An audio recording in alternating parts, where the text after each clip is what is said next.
Welcome, everyone. What's up, everybody? How's everybody doing today? Hope everybody's having a killer day. We are in the She Sells Weed podcast room. This is the She Sells Weed podcast. Welcome, everybody. We are your hosts. My name is Mindy Galloway. I'm Jax Eubanks. Thank you so much for tuning in. We really appreciate your support, and we love you guys. So tell your friends. We hope to bring some really cool, amazing content, some good conversations, but, really just get to know people and talk. And we want to build community. We want to see what you guys are doing out there. We want to see what our industry is doing. We want to see what these amazing people bringing their talents, their gifts into the space. We want to know about it. We want to hear about it. So we will talk about it. Yeah. Like, how to keep your crutches from falling out of the back of your joints, which I'm seeming to have a problem with today. Sorry. You're doing so well. So perfect. And I'm like over here just dropping crutches out. Yeah, this is a real, it's a real problem that come up, right? Real issue in our community. No Scooby snacks, crutches, right?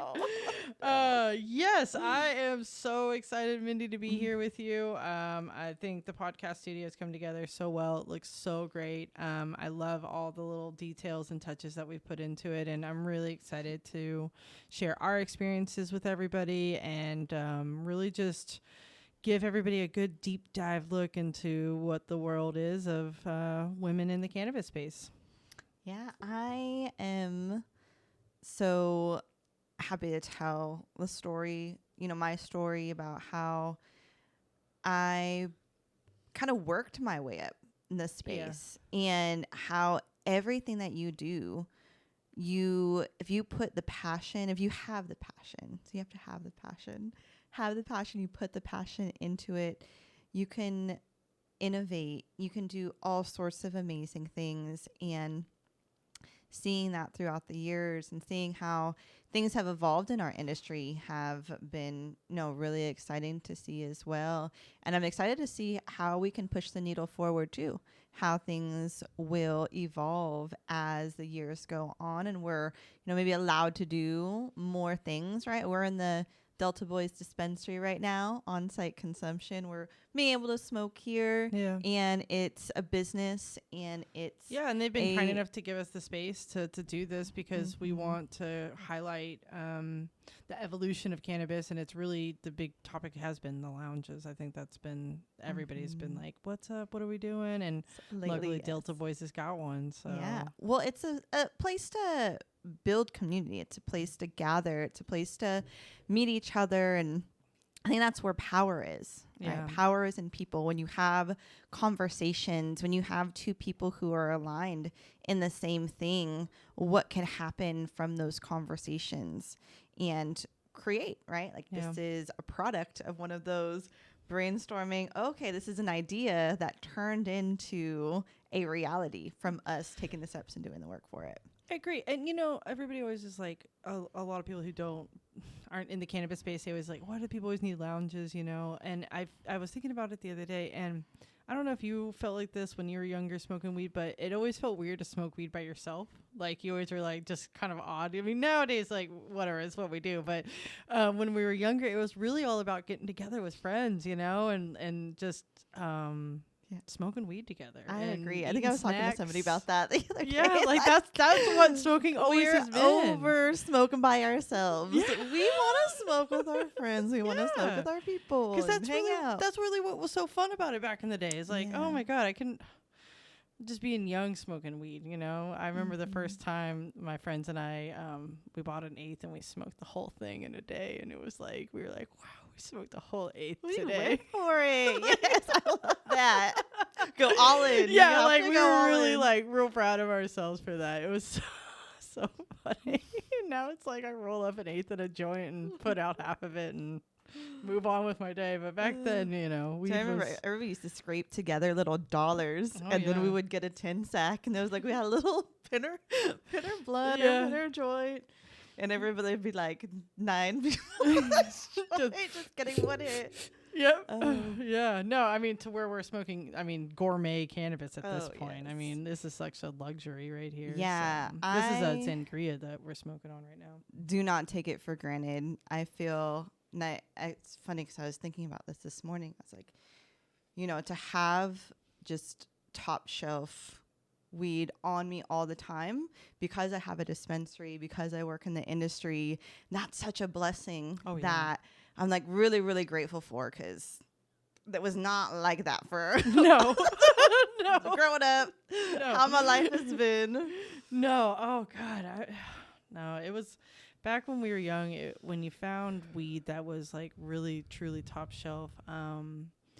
It was like such a rarity. It was like you could never get it again, you could never find that guy again, or he was sold out. It was always a trick, or it was like just god awful expensive, and most of us didn't have the money to be shelling out $60 an eighth like back then, be like $60. I got my 35. We were good. And then it was around Christmas, and 420 is when the best weed would come out. When you get those strains, you'd be like, yes. I remember going to Hippie Hill back in the day before it was all commercialized. It's just people getting together. Once again, just people getting together. That's what it's about. I one year took this like just sticky purple Urkel like half ounce with me to Hippie Hill, and I was just like so proud to like have it, and people were like, "Oh my God," just amazed by it. And nowadays it's everywhere, but it's like it's so great to watch like the evolution of it, and to be on that tail ride of like now just being able to just constantly consume that all the time. You didn't have a choice. No. You got whatever was there. Like when you called your person up and like, yep, come through. Yeah, and I feel like you always had like your budget guy, and like then like the guy that you always knew like had the fire. You're like only gonna call that guy if you got some money, but you can call it this other person that always had it. No, I used to have this 100 ounce this guy that I could get $100 ounces from. And oh, nice. Oh my God, that was like the best, because it was like we could just smoke, and that's actually how I really got into selling this beautiful plant. Was that guy, he asked me one day if I knew how to trim, and I was like, no. He's like, well, this guy, he's like paying $200 a pound to trim, like I'm sure you could like pick it up. And because I was like looking for money at the time, and we went up to Marysville, and he introduced me to a guy up there, and we started trimming, and the dude was just like weed was valued so much different then. Oh, so yeah. like having a little backyard grow, like you were pulling in a nice amount of money, and he would pay us and give us weed. And I just got to the point where I just had too much of it, and it was like, what am I going to do with it? And people were like, well, you could sell that for X amount of dollars. And I was like, oh, cool. So I was really that really tapped me into like, I was like, oh, like you can like really make money from this, like especially because I was just used to making a 9-to-5 paycheck. I didn't realize like there was another way. And I didn't want to, pay for weed. So I was just like, okay, we'll go out there. Okay. You'll buy a bulk and break it down. But I do remember the first time I went to go trim. So my friend had a job. It was at this drive-through coffee place, and this guy would come through olive barrels just full of bud all the time. And so he had harvested. We went up there. And we were up there, and we were in the drying room, and I could just see all the plants, and they were hung up, and we're sleeping, and like it was like an old, rickety shack or whatever, but it was an air mattress, and I looked up and I seen all the plants. I thought I made it. I was like, I am here. I know exactly. I remember going into that guy's dry room. It was just.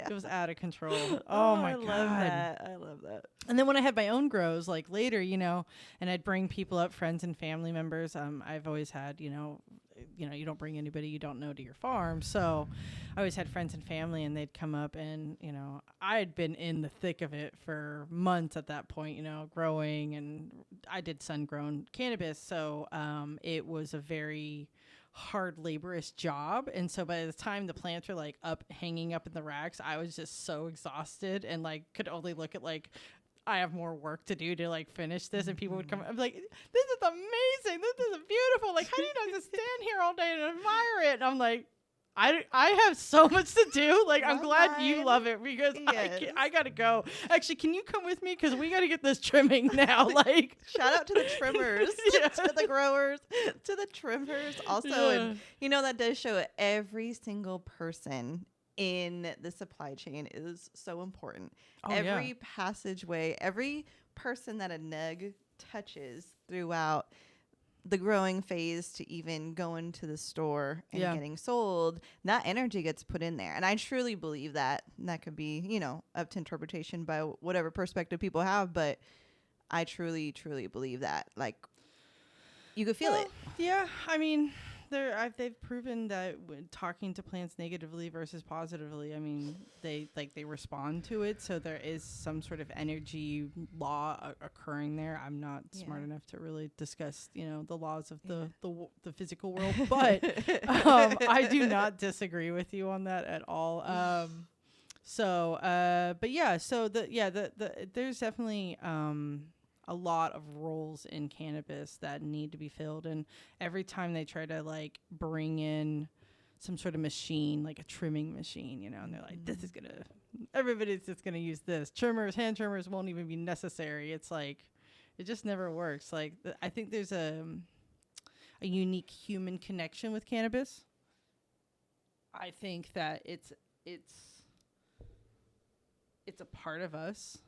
It's a part of the human story as and like all of evolution. Yeah. I think. Well, we have the same chemicals inside of Yeah. our bodies that cannabis have. The cannabinoid system. So we're truly connected by biology to the plant. That's why it works so well on us. I think so, and why people are willing to give up everything for it. Like, those people that came before us that really lived in a truly legal market.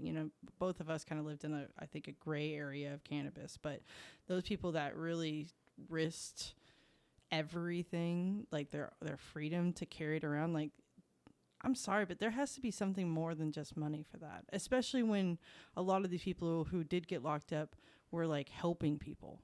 Like, they weren't profiting. Like, there's like a gentleman right now that everybody's talking about. I can't remember his name, but he was helping cancer patients and is in federal prison for it, because he was distributing cannabis. And it's just like, there has to be something deep with cannabis in us that we risk it all for it. Yeah. Well, we don't believe the lies either. No. Right. So They are living your life by what you believe collectively to be the right thing, it's not always so black and white where it's on paper like that. So it's crazy how many lies have been told about cannabis. Like, like blatant lies. I think that's also something that's really special about cannabis that it's taught me is that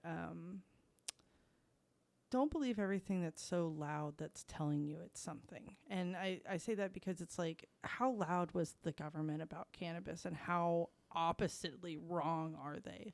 I mean day and night wrong, it's crazy. So but yeah, so cannabis, my journey in it is that this is a little bit of an introduction video for everybody, just so you guys get to know us privately before we start bringing on some amazing guests that we're going to have on the show. It for me is it's a way to end suffering in our world as human beings, and the idea that I can help people that way, it fulfills me in a way that like nothing ever has. The other thing I enjoy is food. I enjoy cooking for people. That's like my love language for people. It's like, if I cook for you, like you're on like a high marker for me, because I love cooking and sharing that with people. But weed is the thing that I get to share with everybody. And being somebody who started in cultivation, who kind of, went into a couple different roles here and there in cannabis, just to kind of experience it.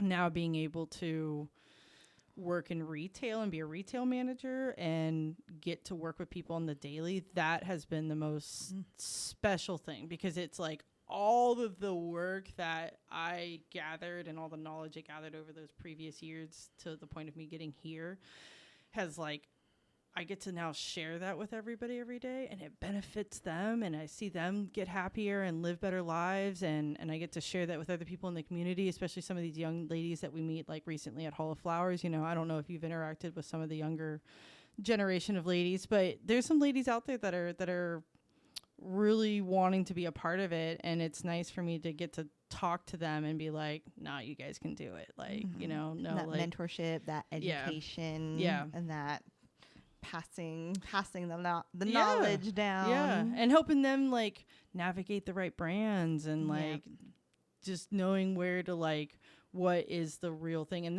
they're wanting to hear it too. So that's a part of like the show is like we want to reach those younger generation too, those people that are trying to get into the space, like what is really weed, you know, so that we can help benefit the consumer and all of us at the end of the day, you know. Yeah. So when that care and that attention is put onto what you're doing, it follows that around. And so every different, like I've never, the one thing that I haven't done in the industry is grow. I've never been much of a grower, but, you know, I do manufacturing. I have a shared manufacturing, you know, but really I like to help other people on their journey as well.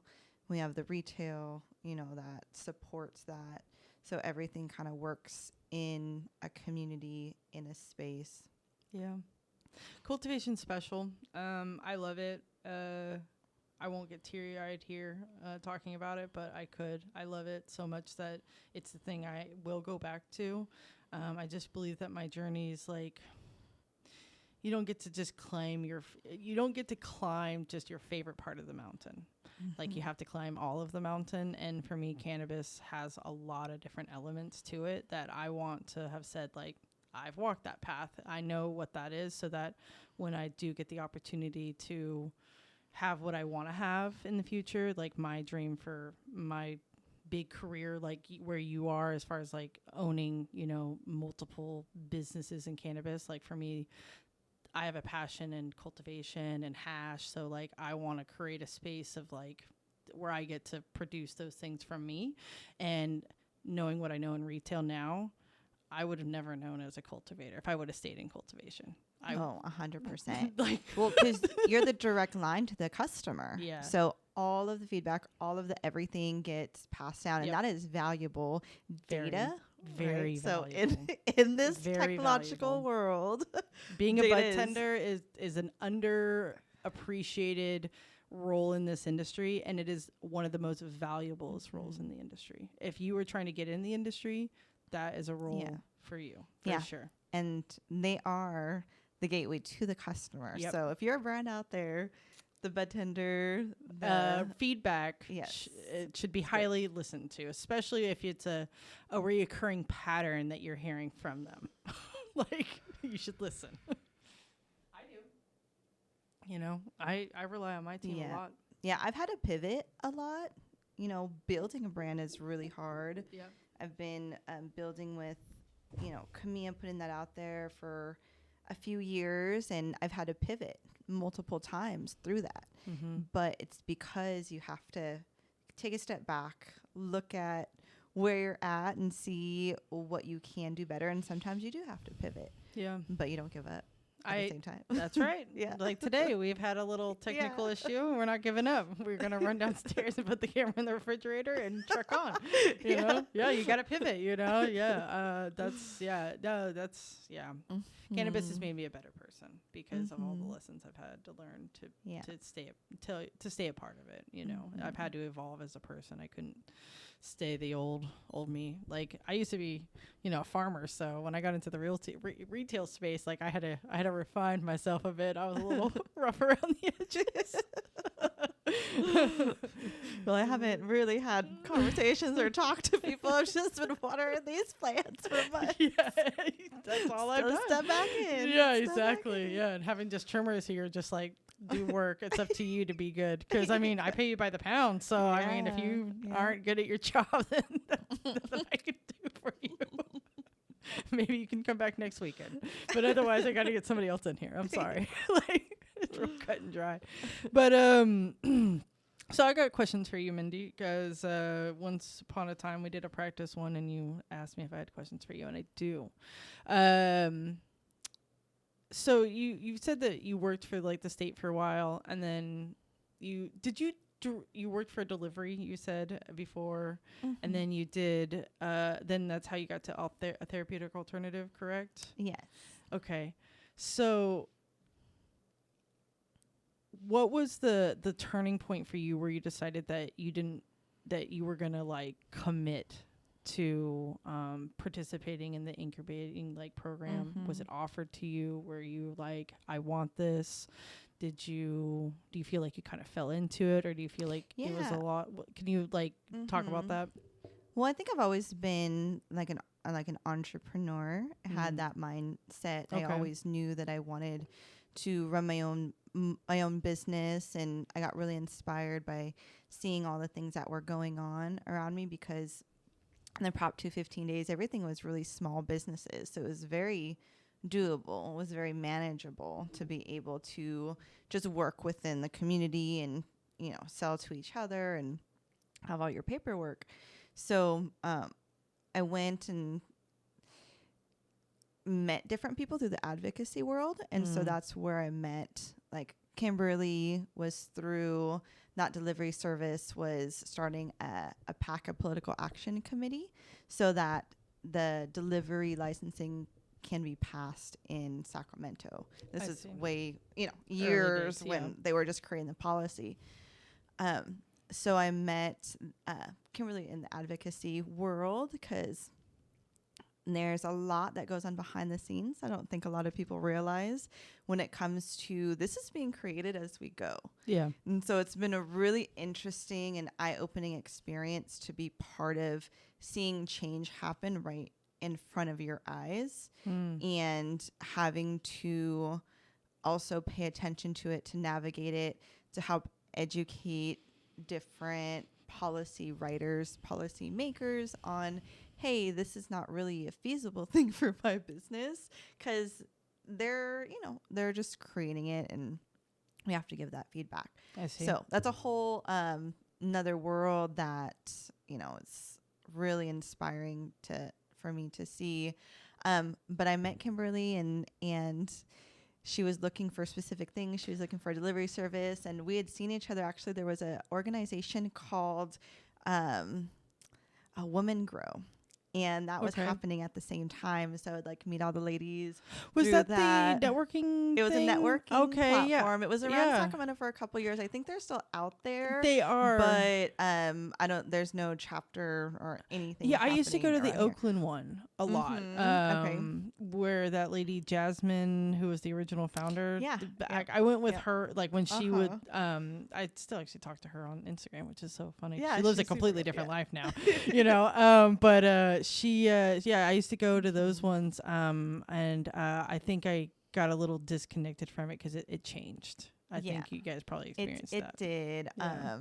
But I did go when it first started. It was fun. She had come to Sacramento too, and she had led a few different ones. And I met a lot of people that are actually like my business partners and my people through those channels. Yeah. And just finding it. And I think that one thing that I value in my life is just authenticity and freedom to be myself and to be who I am. And so that's why this world is so, attractive to me, and being able to make my own choices. And so I wanted to find the people that I connected with.